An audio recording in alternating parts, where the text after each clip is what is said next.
네, 우리 옆에 분하고 인사하겠습니다. 보고 싶었습니다. 네, 지내셨죠? 네, 잘 오셨습니다. 오늘 완전한 절망에서라는 제목으로 말씀을 나누고자 합니다. 사실 이제 오늘 나누고자 하는 이야기는 12해 동안 혈류증을 앓은 여인에 대한 이야기입니다. 사실 이 말씀을 준비하다가 한번 포기했습니다. 너무 어렵고 이해할 수 없는 말씀이어서 중간에 멈춰서 다른 본문으로 설교를 하려고 주보에 냈는데 어떻게 하나님께서 이 본문으로 말씀을 나누고자 하는 마음을 계속 주셔서 이 말씀 오늘 말씀을 나누고자 합니다. 사실 제목을 보면 정말 그냥 절망도 아니라 정말 완전한 절망에서라는 제목. 사실 우리가 이런 우울한 제목, 그죠? 이런 제목들이 얘기하는 것조차도 사실은 좋은 일은 아닙니다. 완전한 절망.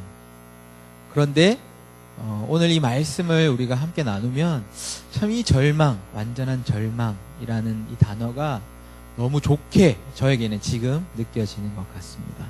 오늘 그래서 이 말씀 속으로 우리가 한번 좀 깊이 한번 들어가 봤으면 좋겠거든요. 사실 이제 마가복음은 굉장히 짧습니다. 간략한 정보만 우리에게 이제 전해주고 있고, 사실 이 혈류증 걸린 여인에 대한 이야기가 굉장히 짧은 정보만 우리에게 주고 있습니다. 오늘 말씀에 이제 혈류증을 앓은 여인이 나옵니다. 우리가 이제 이 이야기 나오는 그 사람이 어떤 사람이었을까에 대해서 우리가 한번 생각을 해봐야 할 것 같습니다. 이제 오늘 말씀에는 보면 이제 25절 시작에 보면 그 여인에 대해서 12해를 혈류증을 앓아온 한 여인이다라고 소개를 합니다. 우리에게는 혈류증이라는 게 조금 생소한 이제 병인 것 같습니다. 그죠? 들어보시지 못하셨죠? 혈루증이라는 것은 부인병이라고 하더라고요. 그래서 이제 여성들이 한 달에 한 번씩 하는 그 월경 이외에 그 음부로 피가 흘러나오는 병이다라고 말을 합니다. 사실 이제 여러 가지 찾아봤는데 잘 정확하게 그 병에 대해서 알지를 못하는 것 같습니다. 어쨌든 이 병은 여인이 지속적으로 하혈을 하는 그런 증세를 보이는 병이다라는 거죠. 어쩌면 이제 이 얘기를 하면 제가 왜 이 이야기를 잘 이해를 하지 못했냐면, 남성들은 사실 그런 고통을 어쩌면 이해할 수 없을지 모르겠다라는 생각이 듭니다. 이제 제가 결혼을 하고 한 여인의 남편이 돼서 이제 여인들이 한 달에 한 번씩 겪는 그런 생명을 탄생을 위해서 겪는다라고 하지만, 그런 월경들이 얼마나 그 생명을 잉태하는 일이라고 하지만 그것이 참으로 힘들고 또 고달픈 일인지를 제가 알게 됐기 때문입니다. 사실 평생 그 짐들을, 생명을 잉태하는 일이라고 하지만 어쩌면 여성에게 지어진 무거운 짐이 아닐까라고 생각한 적이 있습니다. 그런데 오늘 말씀에 나오는 이 여인은 12해를 혈류증을 앓고 있었다라는 겁니다. 지속적으로 한 달에 한 번이 아니라 정말 지속적으로 계속 피가 쏟아지는 병이다라는 거죠. 우리가 아마 남자들은 더 그럴 거고 그 병의 고통을 헤아릴 수 없겠지만, 아마도 정말 생명이 쏟아지는 듯한 그런 고통이 아니었을까라는 생각을 해봅니다. 왜냐하면 그 여인이 이 병을 낫기 위해서 많은 의원에게 갔고 정말 많은 돈을 탕진했던 것을 보면 알 수 있습니다. 오늘 그가 겪었던 고통을 한번 생각해 보십시오. 상상을 한번 해 보십시오. 우리에게 하나님의 말씀을 주셨지만 우리에게 또 주신 것이 뭐냐 하면, 우리가 그 말씀을 묵상하고 어떠했을까 상상할 수 있는 상상력을 주셨습니다. 거룩한 상상력으로 우리가 그 여인이 어떠한 고통 가운데 있었을까를 한번 상상해 볼 수 있을 것 같습니다. 한번 우리가 26절 말씀을 같이 한번 읽어볼까요? 우리 26절 말씀 시작. 많은 의사에게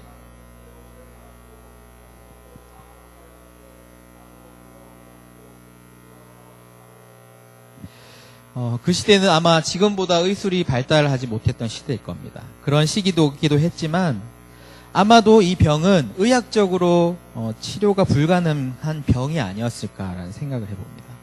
많은 의사에게 찾아갔지만 그것이 그 병을 낫게 했는 것이 아니라 괴로움만 받을 뿐이다라고 오늘 말씀하고 있고, 정말 오랜 시간 동안 이것저것을 해보지 않은 것이 없었다라는 거죠. 그리고 그런 많은 의사를 찾아갔을 때 대부분은 잘못된 진단으로, 또 어떤 의사들은 그 남의 고달픈 상황들을 이용해서, 간절함을 이용해서 그의 많은 치료비를 요구하는 사람도 분명히 있었을 겁니다.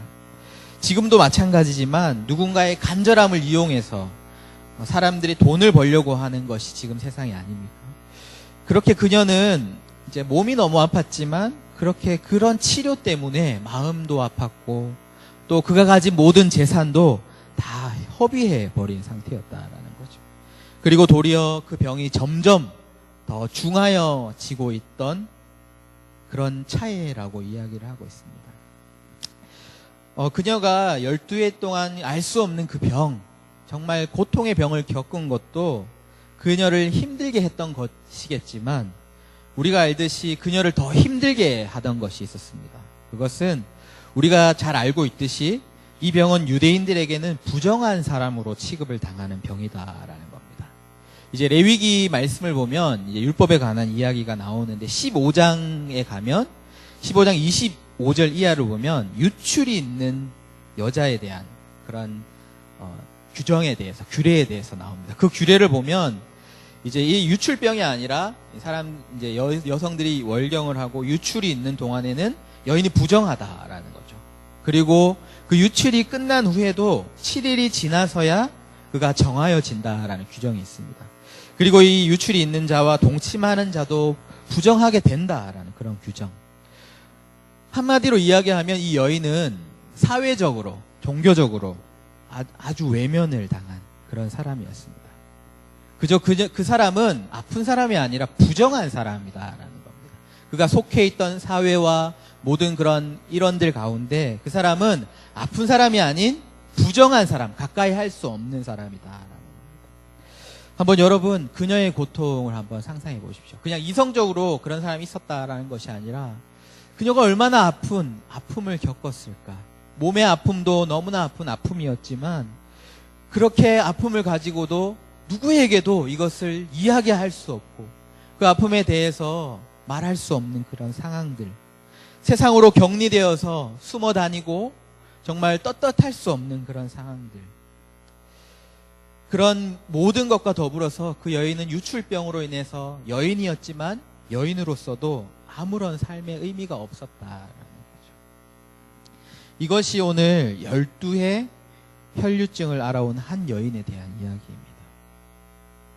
여러분 어떠세요? 그녀의 고통이, 그녀의 심정이, 그녀의 고통의 삶이 조금 상상이 가십니까? 한마디로 이야기하자면 정말 우리가 영화에서나 나온 이야기처럼 절망의 끝에 선 사람이 아닐까라는 생각을 합니다. 오늘 제목처럼 완전한 절망에 있던 사람, 그 사람이 바로 오늘 12회 혈류증을 앓던 여인이다라는 거죠. 이 여인에 대해서 이렇게 길게 이야기하는 것은 그녀가 겪었을 완전한 절망에 대해서 한번 생각을 해보고자 함입니다. 여러분은 이런 절망을 경험해 보신 적이 있습니까? 아마 이런 일들을 겪는 사람은 별로 없을 겁니다. 왜냐하면 희귀병 같은 거고 그런 병에 걸려서 고통받는 사람이 사실 많지 않기 때문에. 하지만 이런 질문을 제가 드리는 것은 여러분 이런 절망을 겪어보셨습니까? 라고 이런 질문을 드리는 것은 우리가 지금 지나가는 이 시기가 그런 절망을 경험하는 시기라고 생각해서입니다. 실제로 혈류증 여인과 같은 그러한 실제적인 상황을 맞은 것은 아니겠지만 아마도 여기 계신 모든 분들이 지금 이 청년의 시기를 지나가는 동안 아마 어쩌면 매 순간, 매 상황마다 그런 절망의 심정 가운데 우리가 지나가는 때가 아닐까 생각합니다. 저도 그 청년의 때를 이제 막 지났지만 그때는 참 더 절망적이었던 것이, 절망이라는 것이 저에겐 더 많이 찾아왔던 시기다라는 것을 제가 기억합니다. 저도 이제 그때를 생각해 보면 참 작은 일에도 쉽게 절망을 하던 때가 아니었나라는 생각을 합니다. 사실 생각해보면 우리 어른들은 그렇게 압니다. 우리 이 청년의 때는 더 가치 있는 시기고 더 많은 가능성과 더 많은 기회가 있는 시기다라고 우리가 이야기하고 동의하지만, 그럼에도 불구하고 어쩌면 우리에게는, 우리 자신에게는 나의 부족함이 더없이 커 보이는 시기, 그죠? 거기서 끝나는 것이 아니라 남들과 비교하며 나의 가치가, 어쩌면 혈류증 여인과 같은 그런 고난을 당하지 않았지만 우리는 나의 존재가 어쩌면 참 가치 없는 존재처럼, 아니 무가치한 존재처럼 생각했던 때도 있는 것 같습니다. 저도 그런 때가 있었는데, 저도 진로를 이제 군대를 전역하고 진로를 고민하고 취업을 준비할 때가 있었습니다. 처음부터 이렇게 목회자의 길을 가려고 했던 것이 아니라 저도 여러 가지 많은 가능성을 열어두고 생각했던 때가 있었습니다. 그때 참 우리가 얘기했듯이 참 많은 가능성과 기회의 시기였지만 저는 어느 때보다 저는 더 깊은 절망을 맛봤다라고 이야기 드리고 싶습니다. 사실 우리 한국의 교육 문제이기도 하지만 우리가 진로를 결정하고 살아가야 하는 이 시기 가운데 우리는 이런 생각을 합니다. 무엇을 해야 할지 잘 모르겠다라는 것. 그것이 문제고, 더 문제는 내가 무엇을 좋아하는지도 잘 모른다라는 거죠. 그리고 사실 그렇지 않지만 남들이 쌓아놓은 것과 같은 그러한 경력들, 그러한 외적인 것들이 나에게는 별로 없어 보입니다. 그래서 내가 참 무가치하게 여겨졌던 때가 있었습니다. 정말 너무 심하게 이야기하면 정말 땅바닥 끝까지 내려갔던 시기. 참 저도 많이 낙심하고 울기도 하고, 그렇지만 또 그렇다고 해서 누군가에게 속 시원하게 그 상황들을 이야기할 상황도 아니었습니다. 왜냐하면 사람들은 그렇게 심각하게 여기지 않거든요. 해보라고 하고 할 수 있다라고 쉽게 얘기하는, 왠지 세상이 나를 외면하는 것 같은 그런 마음의 답답함이 있었던 것 같습니다. 모두가 같지는 않겠지만 우리는 이런 절망 가운데 있다라고 할 수 있지 않겠습니까? 모두가 이런 절망 속에 살아가는지도 모르겠습니다. 완전한 절망. 제가 이런 어두운 이야기를 하는 것은, 저에게도 그런 완전한 절망의 시기가 있었다라고 이야기하는 것은 제가 나중에 이해하게 됐지만 그 절망의 시간이 저에게 꼭 필요했다라는 것입니다. 왜냐하면 그 절망의 시기가 없었다면 저는 주님을 찾지 않았을 것입니다. 아마 여전히 제가 할 수 있는 힘을 다해서 살아가려고 했을 것이고, 또 그 절망의 상황이 내게 다가오지 않았다면 저는 여전히 제 삶은 저의 것이었을 것입니다. 그 절망의 상황 때문에 저는 제 삶을 그냥 주님께 내어드려 버렸습니다.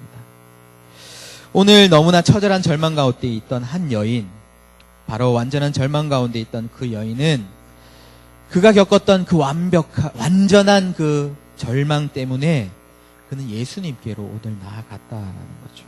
그리고 예수님으로 그는 구원을 받았다라는 것입니다. 12의 혈류증을 앓은 그 여인이 그렇게 그녀의 모든 삶의 소망들이 끊어졌을 때 그가 택할 수 있었던 방법은 그가 들었던 소문에 대한 것으로 향해 나아가는 방법뿐이었습니다. 모든 소망이 끊어졌을 때 그녀에게 들려진 소문은 바로 예수님에 대한 소문을 그가 들었습니다. 우리가 정말 모든 길이 막혔을 때 우리가 찾을 수 있는 길은 하늘을 바라보는 길이거든요. 우리가 모든 길이 막혔을 때 우리가 진짜 길을 찾을 수 있다라는 겁니다. 정말 그 죽음으로 나아가야 우리에게 부활의 생명이 있는 것과 같이 그 여인이 그 모든 소망이 끊어졌을 때 그녀에게 들려진 예수님의 소문은 더 이상 소문이 아니었다라는 겁니다. 오늘 27절을 한번 보십시오. 27절에 보면 그녀가 예수의 소문을 듣고 라고 합니다. 예수의 소문을 듣고. 혈류증 여인, 그 여인이 들었던 예수님에 대한 소문이 무엇이었겠습니까? 우리가 잘 알듯이 이제 마가복음만 살펴봐도 마가복음 1장부터 공생애를 시작하시고 예수님은 하신 일이 많은 병자와 귀신 들린 자를 고쳐주셨습니다. 1장에 보시면 1장 33절부터 그런 일들이 나옵니다. 1장 33절에 보면 온 동네가 예수님께 모였다라고 증언하고 있습니다. 그리고 넘어가서 3장에 보면 안식일에 손 마른 사람을 고쳤던 그런 일 때문에 3장에 보면 큰 무리가 갈릴리로부터 따라왔다라고 전합니다. 이런 소문들이 그 갈릴리 지방과 온 전역에 지금 펴져 있었다라는 거죠. 많은 병자들이, 귀신 들린 자들이 고침을 받았다라는 겁니다. 여인이 모든 소망이 끊겨졌을 때 여인에게 들려졌던 소문이 바로 이 소문이었습니다.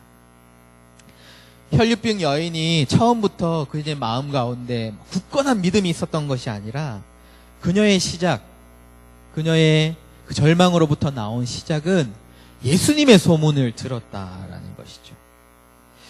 우리가 이 소문이라는 단어가 우리에게는 조금 이제 부정적인 이미지가 있어서 그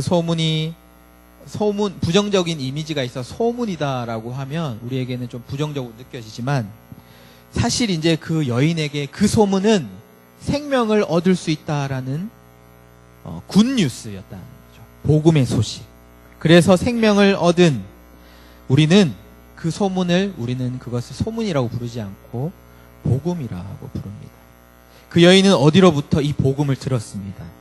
정말 모든 소망이 끊겨진 그녀에게 들려진 그것은 소문이 아니라 더 이상 소문이 아닌 정말 그녀의 생명을 구원해줄 복음이었던 것 같습니다.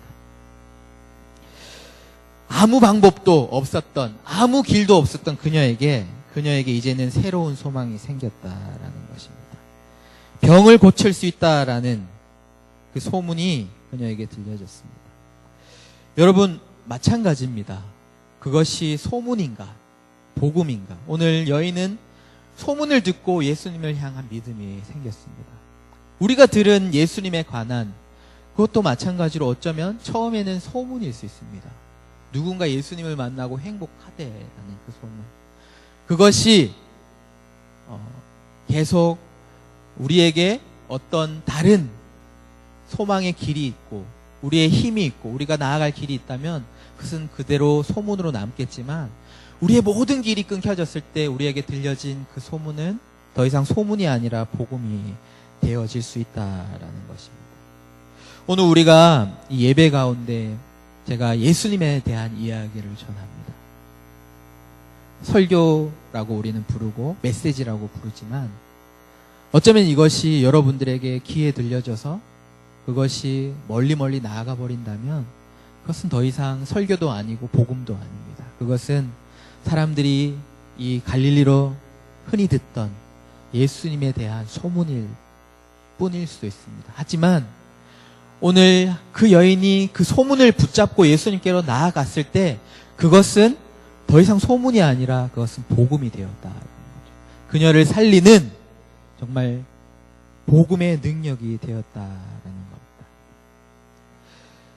우리에게 이 절망이 있어야 한다. 그 여인이 절망이 있어서 복음을 들었다라고 이야기하는데 절망이 있어야 한다라는 이야기는 우리가 고생해야 한다라는 이야기가 아닙니다. 사람들이 소망하면 소망 다시 이야기하면 이 가짜 이야기를 우리가 내려놓을 때 참 소망을 발견할 수 있다라는 것입니다. 참 소망의 시작은 바로 우리가 완전한 절망 가운데 서 있을 때 시작되는 것이기도 하다라는 것입니다.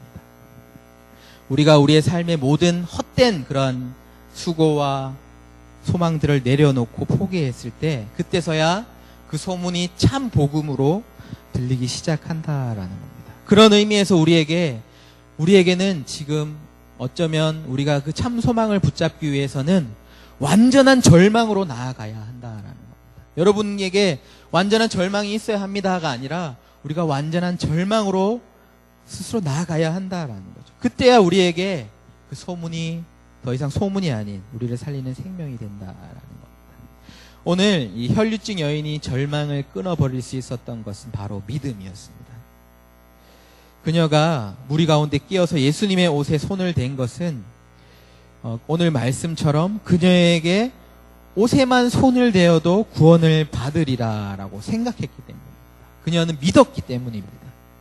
그렇게 믿었다라는 거죠. 제가 말씀드렸듯이 처음부터 그녀에게 그런 믿음이 있었던 것이 아닙니다. 그녀에게 모든 소망이 끊겨지고 들려진 그 복음의 소식이 그녀에게 들려졌을 때 그녀는 그 이야기를 듣고 믿기 시작했습니다. 그리고 결심했습니다. 예수님께 나아가서 내가 그 예수님의 옷자락이라도 붙잡아야 하겠다라고 결심하고 그녀는 실제로 나아가서 옷자락을 붙잡았습니다. 여기에서 절망을 끊어졌던 믿음을 우리가 발견할 수 있습니다. 그녀가 구원을 받았던 믿음이 어떠한 모습인가를 볼 수 있다라는 거죠. 제가 말씀드렸듯이 혈류증 여인은 그 절망을 끊어버린 것은 믿음이었습니다.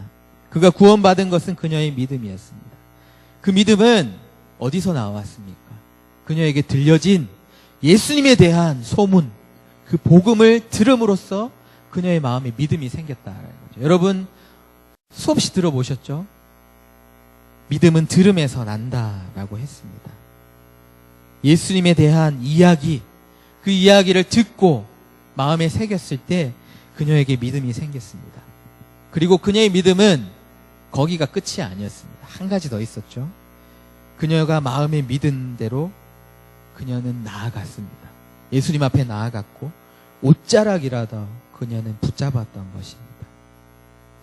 우리는 이렇게 생각합니다. 내가 예수님을 믿는데, 내가 예수님을 마음에 믿는데 왜 믿음대로 되지 않는가라는 질문을 합니다. 우리는 마음에 확신이 있지만 우리는 이 여인이 마지막으로 보였던 그 믿음의 모습이 우리에게 부족한 것이 아닌가. 옷자락을 잡는 데까지는 우리는 나아가지 못하고 있다라는 것이죠. 우리에게 들려진 말씀, 행함이 없는 믿음은 죽은 것이다 라고 했습니다.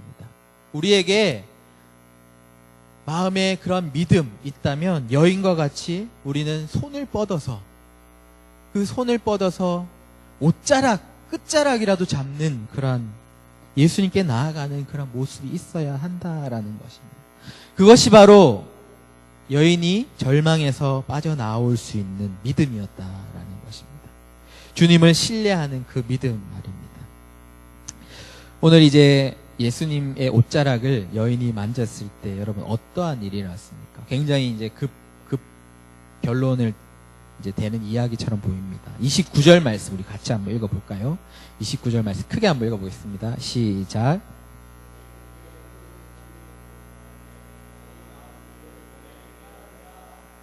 아멘. 결론부터 얘기하면 그녀의 질병이 나았습니다. 그런데 오늘 말씀은 우리에게 이렇게 이야기합니다. 혈류의 근원이 말랐다라고 성경은 우리에게 이야기하고 있습니다. 혈류증이 걸린 그녀의 삶의 절망 가운데 그 절망의 근원, 그것이 예수님을 만남으로 인해서 그것이 끊어졌다라는 겁니다.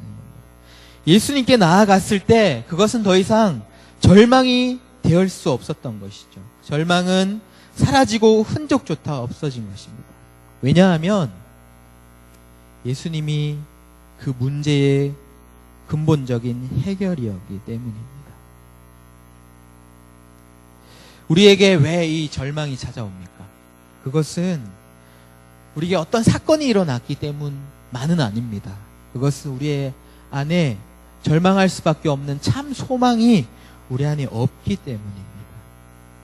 그래서 그 절망이 없어지는 것은 참 소망이신 예수님이 우리 안에 있을 때 우리에게는 그 절망이 더 이상 절망이 될 수 없다라는 것이죠. 율법은 이렇게 이야기합니다. 그 혈류증 걸린 부정한 사람이 부정한 사람을 만지면 그 사람은 그 부정이 옮겨지게 된다라는 것입니다. 맞습니다. 우리가 살아가는 이 세상이 그렇습니다. 제약된 세상 가운데 우리가 그 절망을 끊어버릴 수 있는 방법이 없다라는 거죠. 절망은 절망을 낳고 어떤 방법을 해서도 우리에겐 절망을 이어가는 것이 우리의 존재입니다. 우리가 그 부정을, 그 절망을 끊을 수 있는 것은 우리에게는 없습니다. 하지만 우리가 그 부정한 세상 가운데 더 이상 부정을 낳지 않는, 부정을 피할 수 있는 방법, 그 근본적인 방법은 바로 오직 한 가지밖에 없다라는 거죠. 바로 예수 그리스도의 십자가 앞에서 그 모든 부정들을 예수님께서 끊어버리셨다라는 것, 그것을 우리가 믿고 믿음으로 나아가는 것입니다. 실제적으로 오늘 부정에서 모두가 피해했던 그 여인, 사실 율법대로라면 이 여인이 예수님의 옷자락을 만졌을 때 예수님이 부정해지셔야 하는 것이 율법의 말씀입니다. 하지만 그럴 수 없는 분이 예수님이신 거죠. 부정이 옮을 수 없는 분. 도리어 그분의 정함이, 예수님께서 예수님의 옷자락을 만졌을 때 그분의 정함이 이 부정한 여인에게 옮겨온 것입니다. 그 부정이 없어지고 그 여인을 정결하게 한, 우리가 믿는 예수님, 우리가 나아가는 예수님, 우리가 참 소망이라고 하신 예수님이 바로 이런 분이다라는 것이죠. 절망의 완전한 절망을 주었던 그 근원을 끊어버릴 수 있는 오직 유일한 길, 유일한 소망, 그분이 바로 예수님이다라는 것입니다. 오늘 제가 이제 말씀드리는 것은 예수님 안에 참 소망이 있습니다. 그래서 우리는 절망 가운데 계신 여러분, 그 믿음을 가지고 여러분 주님 앞으로 나아가야 합니다. 그 소망을 붙잡아야 합니다. 이 얘기를 여러분들에게 드리고 싶습니다. 그런데 한 가지 더 중요한, 저에게 가장 감동적인 사실이 오늘 말씀에 한 가지 더 있습니다. 분명히 우리의 모든 완전한 절망을 끊을 수 있는 분은 오직 예수님, 우리가 믿음으로 그분 앞에 나아가야 합니다. 근데 그것보다 더 중요한 사실이 오늘 말씀 가운데 있습니다. 오늘 여인이 예수님의 옷자락을 만졌을 때 예수님의 반응을, 말씀을 보여주고 있습니다. 30절 말씀인데요. 우리 같이 한번 읽어볼까요? 시작.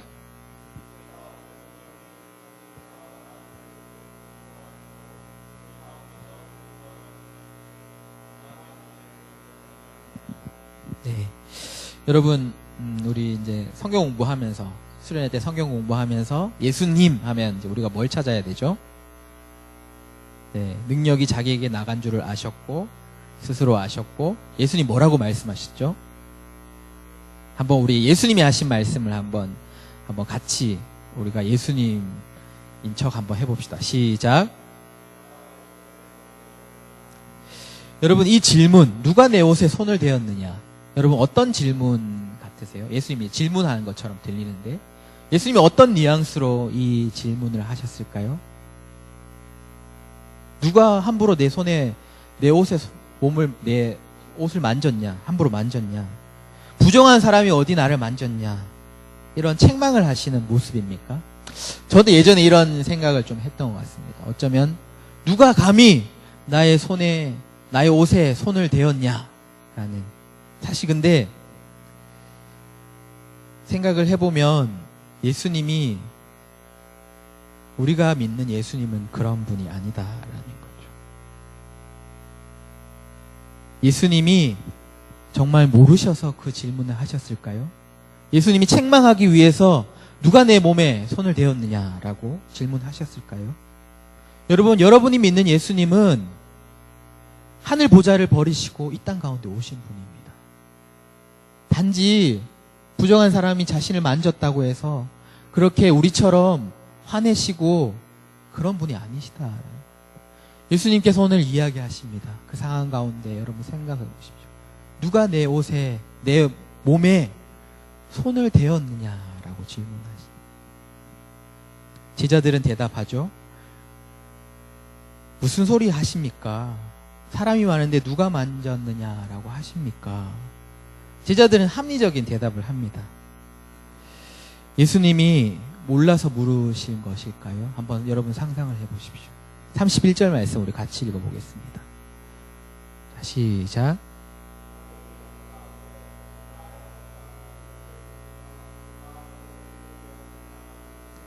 그리고 32절에 이렇게 나옵니다. 예수께서 이 일을 행한 여자를 보려고 둘러보시니, 예수님께서 이 일을 행한 여자를 보려고 둘러보셨다라는 거죠. 이미 예수님이 알고 계셨다라는 겁니다. 예수님이 하신 질문은 몰라서 하신 질문이 아니라 예수님이 하신 질문을 여러분 생각해 보십시오. 그녀에게 나아가기 위한 그녀를, 그 여자를 사람들에게 소개하고자 하는, 어쩌면 그 여자가 외면당한 그 상황 가운데 그녀에게 책망이 아닌 그녀를 사람들에게 주목시키기 위한 질문인 것 같습니다. 예수님은 그 여자를 보려고 돌아보셨습니다. 절망 가운데 있는 그 여자 가운데 예수님은 그 여자에게 나아갔던 것이죠. 모든 소망이 끊겨 있는 그 여인, 모든 사람에게 소외당한 그 여인에게 다가가시기 위해서 예수님 오늘 그저 한마디 하시고 그녀에게 나아가셨던 것입니다. 오늘 이야기는 사실 참 이상하게 구성이 되어 있습니다. 여러분 아시죠? 이 이야기는 회당장 야이로의 딸을 고쳐주시기 위해 가시던 길 가운데 이 혈류병 여인을 만나시고 고쳐주셨던 이야기입니다. 실제로 이 이제 혈류병 여인과의 이야기가 끝난 후에 회당장 딸에게 가셔서 달리다굼 하시면서 그 소녀를 구해 주십니다. 사실 이 이야기가 굉장히 이상합니다. 왜 이렇게 따로따로 놓으셔도 되는데 회당장 야이로의 딸 고쳐주시는 이야기 중간에 이야기를 넣어서 우리에게 소개해 주시냐라는 거죠. 저는 이 이야기의 중심은 혈류병 여인에 대한 이야기다라고 생각합니다. 분명히 야이로의 딸을 구해주시는 그런 이야기이기도 하지만 그것보다 저는 예수님이 분명히 그저 혈류병 여인을 우연히 만났다라고 생각하지 않습니다. 예수님이 분명히 야이로의 딸을 구해주시는 그 길 가운데 있긴 했지만 예수님은 분명히 의도적으로 그 길을 가셨다라고 저는 믿습니다.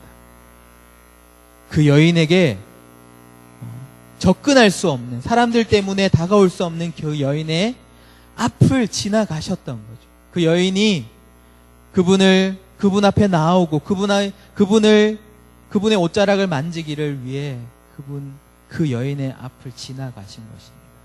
그리고 그 여인이 예수님께 나와왔을 때 그 여인을 돌아보시기 위해서 누가 내 옷자락에 손을 대었냐라고 질문을 하신다라는 겁니다. 예수님은 이 여인을 위해서 왔습니다. 모든 사람들이 소외해버린 완전한 절망 가운데 있는 한 여인을 위해서 예수님이 오늘 그 길을 가시고 질문을 하셨다. 그리고 그 여인을 돌아보시고 이렇게 이야기를 하십니다. 우리 34절을 같이 읽겠습니다. 시작.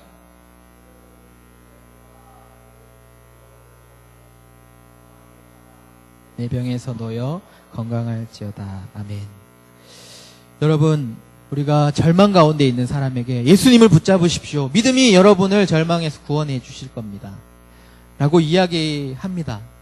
그 이야기를 듣고 그 사람이 힘을 얻으면 좋겠지만 사실은 그 이야기가 많이 힘이 되지는 않을 때가 더 많이 있습니다. 절망 가운데 있는 사람들은 그 이야기가 도리어 화가 되기도 하고 미움이 되기도 합니다.